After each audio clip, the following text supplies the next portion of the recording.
Good morning, everybody, and happy Thursday, August the 13th. Here's your next Daily Devo in the Days of Praise Daily Devotional Video Series. Today we're going to be talking about the return to the upper room.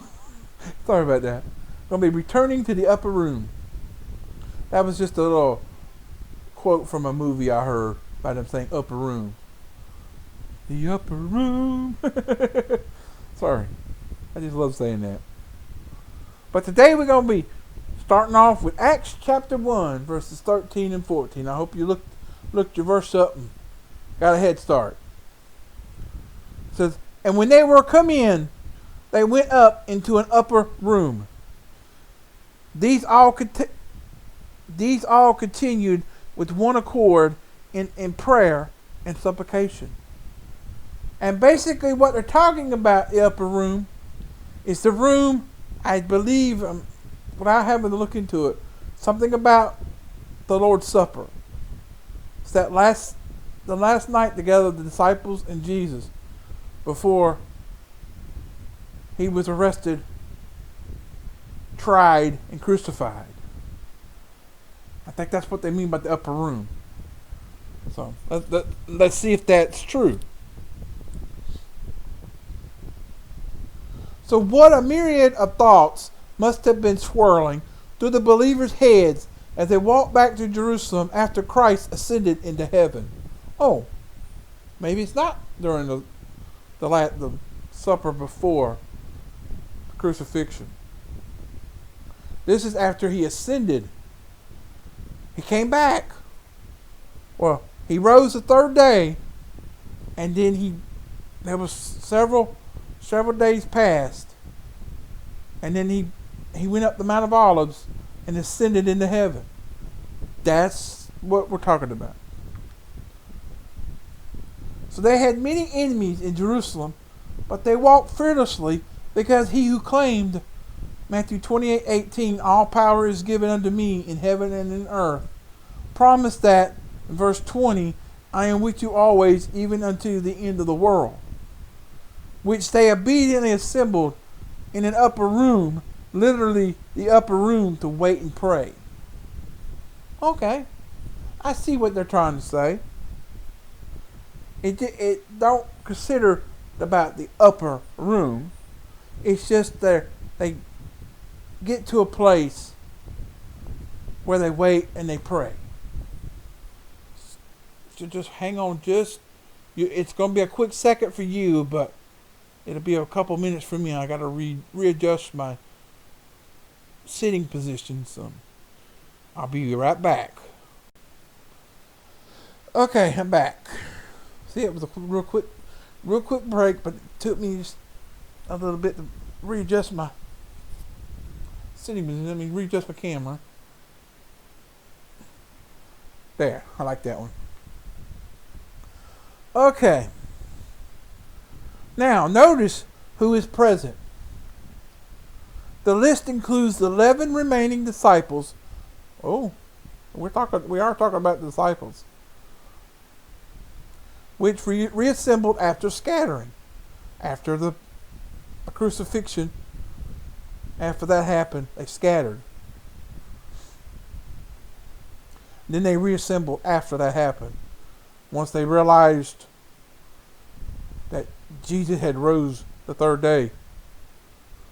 But so Peter, who had denied the Lord the 3 times, you remember that? I played that in a church play one time up in Georgia. I was Peter. I did it. Where in the scene of this play, if certain people are watching this video on Facebook today, Brother Carl Sin, Miss Betty Sin, Brother Mike Hill, the kids of Carl and Betty, Lee and Ashley, and all members of what used to be Hope Baptist Church in East Dublin, Georgia. I give a shout out to all of you And if you remember I think it was an Easter. I think it was the Easter play we done. And I played Peter, or one of my parts was Peter.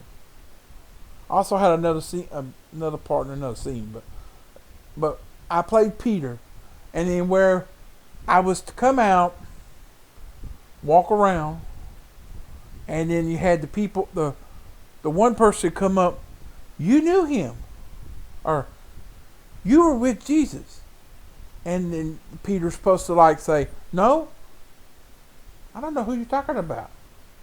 And then you walk along, and the second person says, you were with Jesus of Nazareth. Me? I don't know the man. And then the third one come up and said something along the same line, and Peter's supposed to say, I do not know the man. And then in the background, he's supposed to hear a rooster crow. And then the realization's like he just did it, because he was told that Jesus had told him, you shall deny me 3 times. You'll realize it when the rooster crows. And when that rooster crowed, boom. Peter just went down and wept, and Peter wept because the prophecy had come true. He denied Christ 3 times. He denied Jesus 3 times. So, but I played that part in the church play we did. And then, of course, you don't have a real chicken. There's somebody in the background going, and you fall to your knees. Well, I can't do that today. Can't fall to my knees today. But man, especially my left knee, can't fall unless if I have my knee brace on. I've got a little padding on my knee brace. If I was to fall today, if I had that on, I could do it then. We had that little wooden little stage we had up there. I fell to my knees. Boom. I got applauded for that, or I think they applauded. I'm not sure. And if you got the video, if anybody took video of that, please share it to me on Facebook or email. Just share it to me on Facebook so I can relive it again. If anybody got any recording of it, I would like to see that again if I can. Carl, Betty, Brother Mike, whoever has a recording of it, I would like to see it again. If you're seeing this video on Facebook, if you're watching on Facebook, please, Brother Carl, Miss Betty, fulfill that request for me. I'm asking so I can see it again.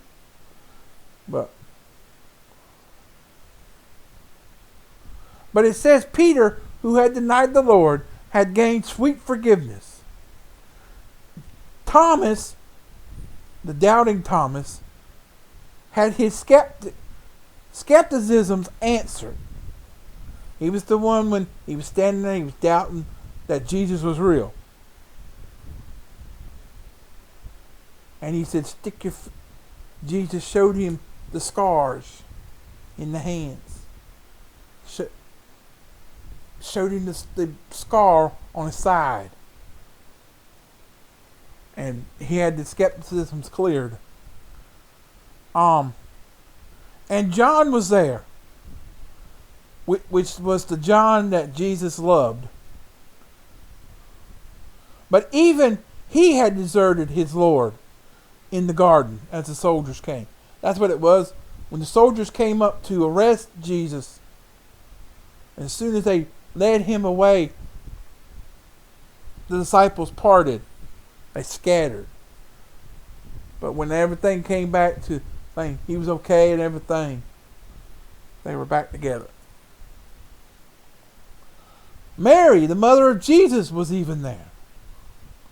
She had raised him as completely loving and obedient child, only to see him ridiculed and opposed. And she anguished as only a mother could to see him hanging on the cross. But her anguish had been quelled. and at least two of the other sons were there, presumably New Testament authors James and Jude. I never heard, didn't know Mary had any more sons. I knew James and John, and earlier they had scoffed, but now they understood. Other women were also present, those who were the last ones at the cross, and first to see him once the tomb had yielded up its dead. Mary and Martha. Oh, I think it was Martha. Mary Magdalene. That was one of the women. And I think Martha was there too. And the entire group can be pictured as a trophy of his grace, his mercy, and his forgiveness. So they gathered together in perfect accord, a common bond of faith and purpose, praying and petitioning God for his will and power. So, in closing, might we not see many examples for our lives and prayers in these verses? So it's asking us, we need to see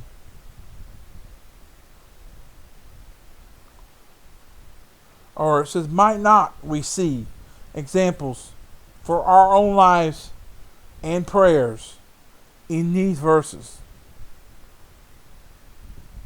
In Acts 1:13 and 14, in Matthew 28:18, verse 20, in all those passages that were mentioned in this passage. So, and that's pretty well all. I don't get what that last phrase said, but maybe it'll come to me in the future. But that, so it was just giving you examples of who were present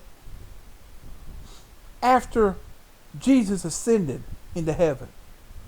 So this is not, I think it was after the Sermon on the Mount. After that part is when this little story here takes place. The disciples had reassembled after scattering in the garden, after Jesus was arrested and then taken to be tried and crucified.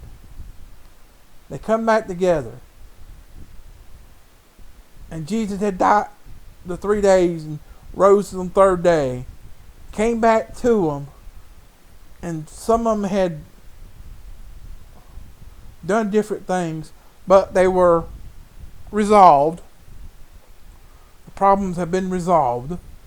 And then the other people that were at the cross when he died, as he was being crucified at the cross, and then just other people who saw him, didn't find him in the tomb, and then he showed up.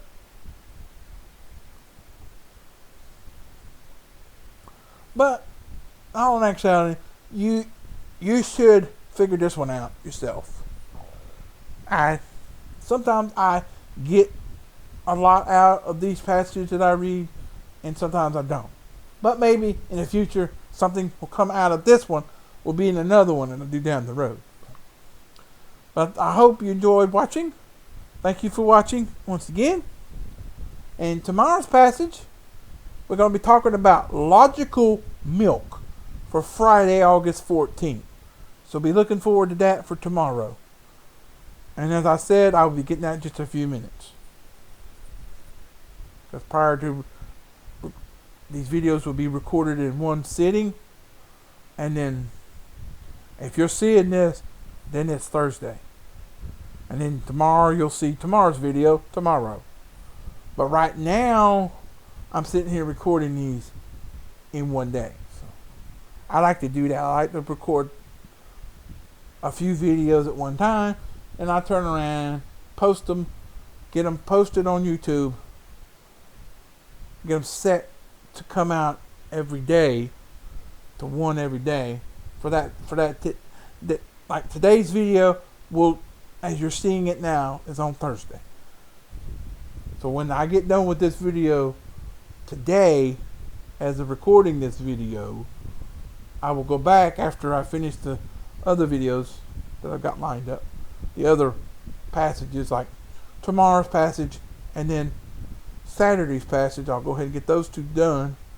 And then I'll sit down and upload each one to YouTube, get them set up, ready to come out on those certain days.